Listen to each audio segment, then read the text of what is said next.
दोस्तों, क्या आपने कभी सोचा है कि यार कोई लड़का खेल खेल में इंडिया का सबसे बड़ा यूट्यूबर बन सकता है? क्या आपने कभी सोचा है कि यार बचपन में जो खुरापाती चीज़ें दिमाग में आती थी उसको कर करके कोई यूट्यूब पर एक सबसे बड़ा यूट्यूबर बन सकता है और लाखों रुपए कमा सकता है? नहीं ना दोस्तों, आज की इस वीडियो में हम ऐसे ही एक शख्स के बारे में बात करेंगे जिन्होंने खेल खेल में ही एक बहुत बड़ा यूट्यूब चैनल बना लिया और आज लाखों करोड़ों लोग उनको प्रतिदिन देखते हैं। नमस्कार दोस्तों, मेरा नाम है करण दुबे और आप सभी का स्वागत है हमारे YouTube चैनल पर। दोस्तों, आज की इस वीडियो में हम बात करेंगे मिस्टर इंडियन हैकर के बारे में, जिनका असली नाम है दिलराज सिंह रावत। इनके YouTube पर 2 करोड़ 61 लाख फॉलोअर्स हैं। लगभग सभी लोग इनको जानते होंगे और इनके वीडियोस को देखे होंगे। देखिए, मिस्टर इंडियन हैकर के बारे में आपने कई सारे वीडियोस देखे होंगे। लोग आते हैं, उनके YouTube चैनल की बुराई करते हैं, उनके ऊपर रोस्ट वीडियोस बनाते हैं। लोग कहते हैं कि यार मिस्टर इंडियन हैकर तो फेक है, उसके एक्सपेरिमेंट फेक होते हैं, वो ओवर एक्टिंग करता है या जेन्युइन नहीं है। लेकिन आज के इस वीडियो में हम उनकी बुराई नहीं करेंगे, बल्कि हम ये सीखेंगे कि अगर मिस्टर इंडियन हैकर के आज 2 करोड़ 61 लाख सब्सक्राइबर्स हैं या और उनके वीडियोस पर 60 लाख 70 लाख या 1-1 2-2 करोड़ व्यूज आते हैं, तो वो क्यों आते हैं? उनके अंदर ऐसी स्पेसिफिक क्वालिटीज क्या हैं जिसको देखकर हम सीख सकते हैं और अपने आप को ग्रो कर सकते हैं। तो वीडियो में बने रहिए, बड़ा मजा आएगा। 2017 में मिस्टर इंडियन हैकर ने अपनी पहली वीडियो डाली। टाइटल था how to open a lock without key. उनका पहला ही वीडियो चल जाता है और उसके बाद से उन्होंने एक्सपेरिमेंटल वीडियोस बनाना शुरू किया। बढ़ते गए। आज उनके यूट्यूब पर 2 करोड़ 61 लाख सब्सक्राइबर्स हैं। अब आइए जानते हैं कि मिस्टर इंडियन हैकर इतना सफल क्यों है, या उनकी सफलता का राज क्या है, या उनके अंदर ऐसी स्पेसिफिक क्वालिटीज क्या है जिसको हम सीख कर अपने आप को ग्रो कर सकते हैं। देखिए, उनकी जो सबसे पहली क्वालिटी है जिससे हमको सीख सकते हैं वो है बी एनर्जेटिक। हमेशा एनर्जी से लोडेड रहो। अगर आप मिस्टर इंडियन हैकर की वीडियोस को देखेंगे ना, तो आप देखेंगे शुरू के इंट्रो से लेके लास्ट तक, चाहे वो 10 मिनट का वीडियो चाहे वो 15 मिनट का, बंदा पूरे एकदम एनर्जी में रहता है। मतलब कभी भी ऑडियंस बोर फील कर ही नहीं सकती। जैसे अगर मैं वीडियो बना रहा हूं, एकदम डल होके बनाओ, ऐसे मैं एकदम आराम से बोलूं, तो कहीं ना कहीं आप भी डल फील करेंगे, आप बोर हो जाएंगे मेरे चेहरे से, मेरी आवाज से, और आप वीडियो को पलट देंगे, नहीं देखेंगे। तो वही सेम कॉन्सेप्ट लागू होता है और उस पर भी मिस्टर इंडियन हैकर काम करते हैं कि हमेशा एनर्जेटिक रहते हैं, जिससे ऑडियंस के अंदर एक्साइटमेंट बढ़ती है और लोगों का ध्यान, लोगों का अट्रैक्शन वीडियो पर ही बना रहता है। और कहीं ना कहीं ये भी एक स्पेसिफिक क्वालिटी है मिस्टर इंडियन हैकर। तो हमें हर काम में एनर्जेटिक रहना चाहिए, चाहे कोई भी काम हो, चाहे सोशल मीडिया क्रिएटर हैं आप, यूट्यूब क्रिएटर हैं, कंटेंट क्रिएटर, या आपकी पर्सनल लाइफ है, उसमें भी अगर आप कोई काम कर रहे हैं, बिजनेस कर रहे हैं, धंधा कर रहे हैं, तो आपको ना एनर्जेटिक रहना चाहिए। तो इनसे हम ये सीख सकते हैं। दूसरी जो स्पेसिफिक क्वालिटी है मिस्टर इंडियन हैकर की, वो है research on audience, what they want. मतलब हमेशा अपने ऑडियंस पर रिसर्च करते रहिए कि ऑडियंस को क्या चाहिए। मतलब अगर आप मिस्टर इंडियन हैकर की वीडियोस को देखेंगे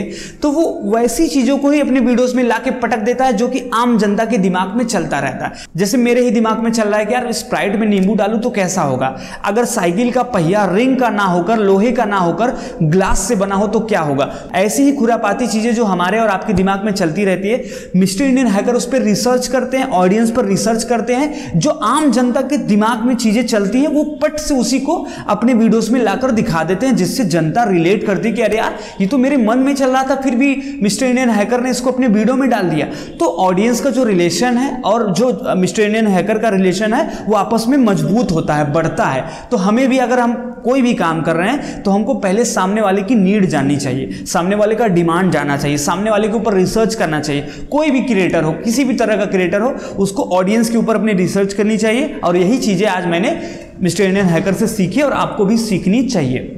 तीसरी चीज है always be creative. Be creative मतलब समझ रहे हैं, कभी भी कोई भी ऐसा काम करिए जिससे आदमी बोर ना हो। एक ही तरह के कंटेंट मत डालिए। देखेंगे अगर मिस्टर इंडियन हैकर की वीडियोस को आप देखेंगे तो हर बार अलग अलग तरह के कंटेंट लाता रहता है। जैसे अगर अभी उनके रिसेंट वीडियो को आप देखेंगे तो उसने जमीन के अंदर होटल बनाया, तो ये क्रिएशन है, ये क्रिएशन का लेवल है। हमेशा हर काम में हमें और आपको क्रिएटिव होना चाहिए कि क्या नया कर सकते हैं। ये नहीं कि अगर जैसे मैं स्प्राइट की बोतल में नींबू डाल रहा हूं तो हर बार यही सारी चीजें करूं, किसी लिक्विड में किसी और लिक्विड को डालूं, जो रिएक्शन आएगा मैं उसको दिखाऊं। नहीं, वो हमेशा कुछ ना कुछ नया करते रहते हैं। जैसे कार में रहना या जमीन के अंदर 2 दिन 3 दिन रहना, तो ये सब चीजें क्रिएटिव हैं, जिसको सोच के, जिसको समझ के वीडियोस बनाते हैं और उसी की वजह से आज वो इतना सक्सेसफुल है। अब इनकी चौथी स्पेसिफिक क्वालिटी ये है कि invest on YouTube and audience, यानी कि हमेशा अगर हम एक क्रिएटर हैं, अगर हम पैसा कमा रहे हैं, अगर हम जनता की वजह से पैसा कमा रहे हैं, ऑडियंस की वजह से हमारा पेट भर रहा है,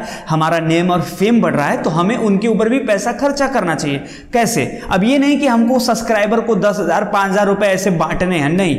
हमेशा जब भी आप वीडियोस बनाइए उसमें पैसे इन्वेस्ट कीजिए। ये नहीं कि यार कंजूस बन जाए, यार बस कमा रहे हैं, नहीं। आपको ऑडियंस के ऊपर इन्वेस्ट करनी चाहिए। जैसे मिस्टर इंडियन हैकर क्या करते हैं कि हमेशा नई नई चीजें खरीदते हैं, हमेशा नए नए चीजें, जो भी क्रिएटिव चीजें वो करते हैं, जो भी एक्सपेरिमेंट करते हैं, उसमें हमेशा एक कॉस्ट लगता है, जो कि हमें लगता है कभी कभी उनकी जो कमाई होती है यूट्यूब की वीडियो से, उससे भी ज्यादा हो जाता है। तो हमें मिस्टर इंडियन हैकर से यही सीखना है कि हम पैसा कमा रहे हैं, कोई बात नहीं, लेकिन उसका कम से कम आधा पैसा तो हमको ऑडियंस के ऊपर भी इन्वेस्ट करना चाहिए, या ना ऑडियंस के ऊपर इन्वेस्ट करें तो वीडियोस की क्वालिटीज पर, वीडियोस के इक्विपमेंट्स में, इन सब चीजों पे करना चाहिए। जैसे कि हमेशा मिस्टर इंडियन हैकर करते हैं, वो कुछ ना कुछ नया खरीदते हैं, कभी कार ले आएंगे, कभी ये तो कभी वो, तो मतलब नई नई क्रिएटिव चीजें करते हैं, नए नए क्रिएटिव एक्सपेरिमेंट करते हैं जिसमें कि लागत लगती है। वो लागत अगर वो ना लगाएं तो उनकी वीडियोस की क्वालिटी इंप्रूव नहीं होगी।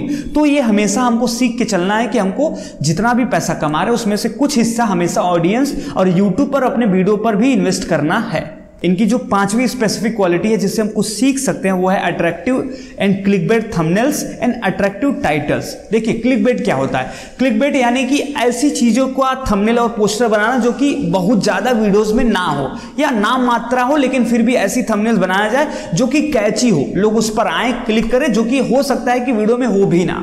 तो ऐसे थंबनेल्स को हम क्लिकबेट थंबनेल्स कहते हैं, जिसका उपयोग हमें लगता है बड़े बड़े क्रिएटर्स भी करते हैं। मिस्टर इंडियन हैकर खुद करते हैं और वो खुद ही बड़े क्रिएटर हैं। अब आइए बात करते हैं कि क्या क्लिकबेट थंबनेल यूज करना बुरा होता है? नहीं। अगर आप YouTube के कुछ ईमेल्स को पढ़ेंगे या YouTube के गाइडलाइंस को देखेंगे तो YouTube खुद रेकमेंड करता है कि यार आप क्लिकबेट थंबनेल्स बनाइए जिसकी वजह से आपका चैनल ग्रो हो, और आपको पूरा परमिशन है कि आप क्लिकबेट थंबनेल्स बना सकते हैं। तो अगर आप मिस्टर इंडियन हैकर के वीडियोस को देखेंगे तो उनको कई सारे ऐसे वीडियोस दिखेंगे जिसमें वो क्लिकबेट थंबनेल्स यूज करते हैं, जो कि वास्तविक में वीडियोस में होता नहीं है, लेकिन फिर भी वो पोस्टर्स में बनाते हैं जिसकी वजह से ऑडियंस अट्रैक्ट होती है और वीडियो पर आती है, क्लिक करती है, वीडियोस को पूरा देखती है, लास्ट तक देखती है, जिससे भाई जाहिर सी बात है उनका चैनल भी ग्रोथ होता है, ऑडियंस रिटेंशन भी बढ़ता है और एक अच्छी सक्सेस उनकी आज यूट्यूब चैनल पर है। यही एक मेन रीजन भी हो सकता है ऐसे वीडियोस को वायरल करने का। आप क्लिकबेट थंबनेल्स यूज करिए, टाइटल्स हमेशा अट्रैक्टिव रखिए जिससे लोगों का अटैचमेंट आपकी वीडियोस के प्रति बढ़े। तो ये भी एक स्पेसिफिक क्वालिटी है जिससे हमको सीख सकते हैं। अब उनकी जो 6वीं स्पेसिफिक क्वालिटी है जिसको मैं खुद सीखता हूं और मैं आपको भी रेकमेंड करूंगा कि आप इस चीज को जाने और समझे, वो है maintain your success, no controversy, no hate. देखिए अगर आप मिस्टर इंडियन हैकर के वीडियोस को देखेंगे तो आज हमें लगता है कि इंडिया के टॉप जो बड़े यूट्यूबर्स हैं उनमें उनका 5वां या 6वां नंबर है। 2,61,00,000 सब्सक्राइबर्स भी हैं, उसके बाद भी उनके ऊपर कोई भी कंट्रोवर्सीज केसेस नहीं है, वो किसी से हेट नहीं करते हैं। यहाँ तक कि उनके खुद कंपिटिटर हैं क्रेजी XYZ, जिससे भी उनका अच्छा जमता है, वो उनके साथ कोलैबोरेशन करते हैं और कोई कंट्रोवर्सीज नहीं है। तो ये एक बड़ी चीज़ है जिसको कि हर यूट्यूबर को सीखना चाहिए कि सक्सेसफुल होने के बाद उसको मेंटेन कैसे करना है। ये हम मिस्टर इंडियन हैकर से भली भांति सीख सकते हैं। एक चीज मैं और ऐड करना चाहूंगा कि एक बड़ा यूट्यूबर बनना बिना गाली के, बिना एडल्ट के, बिना किसी भी कंट्रोवर्सी से, बिना किसी को रोस्ट किए एक बहुत बड़ी बात है किसी भी यूट्यूबर्स के लिए। तो ये भी हम इनसे सीख सकते हैं कि how to maintain your success, no hate, no controversy. मेरी एक छोटी सी रिसर्च के द्वारा उनकी जो लास्ट स्पेसिफिक क्वालिटी है इस वीडियो में वो है कि डाउट क्लियरिंग। यानी कि अगर आप उनकी वीडियोस को देखेंगे ना तो हंसी मजाक में हम लोगों के मन में भी ऐसे कई सारे डाउट्स आते हैं, ऐसी कई सारे मिथ्स आते हैं कि यार इसको मिलाने से ये हो सकता है, इसको मिलाने से ये हो सकता है। बहुत सारी अफवाहें हैं साइंस को लेकर, एक्सपेरिमेंट को लेकर, हैकिंग को लेकर, जो कि इनके वीडियो से दूर हो जाती हैं। इनके वीडियोस को देखने से कई सारे लोगों के डाउट्स क्लियर हो जाते हैं कि ये करने से ये हो सकता है, ये मिलाने से ये रिएक्शन होगा। तो ये तो थे मिस्टर इंडियन हैकर की स्पेसिफिक क्वालिटीज जिससे हमको सीख सकते हैं, जिसकी वजह से हम अपने आप को ग्रो कर सकते हैं और क्यों किसी की बुराई ही करना है, उसके अच्छी आदतों को भी हम सीख सकते हैं, उसके स्पेसिफिक क्वालिटी को भी सीख सकते हैं, या वो आज इतना सफल क्यों है, ये जानकर भी हम अपने आप को ग्रो कर सकते हैं, इंप्रूव कर सकते हैं। तो इसीलिए मैंने इस वीडियो को बनाया। हाँ, बाकी ये भी है कि जैसे एक्सपेरिमेंटल जो कंटेंट है या एक्सपेरिमेंटल जो यूट्यूब चैनल है वो इंडिया में 2 ही 3 है, क्रेजी XYZ है, मिस्टर इंडियन हैकर है, और 2-3 नाम है बस, उससे ज़्यादा नाम नहीं है।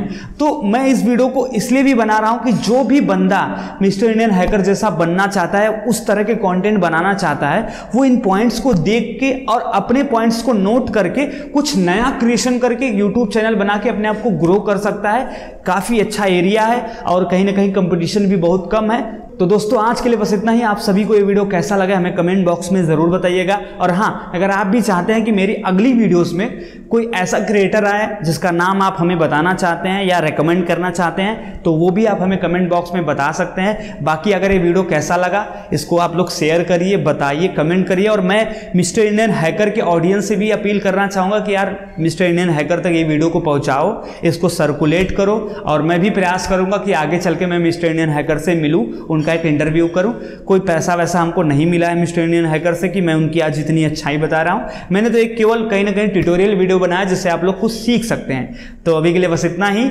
नमस्कार, जय हिंद।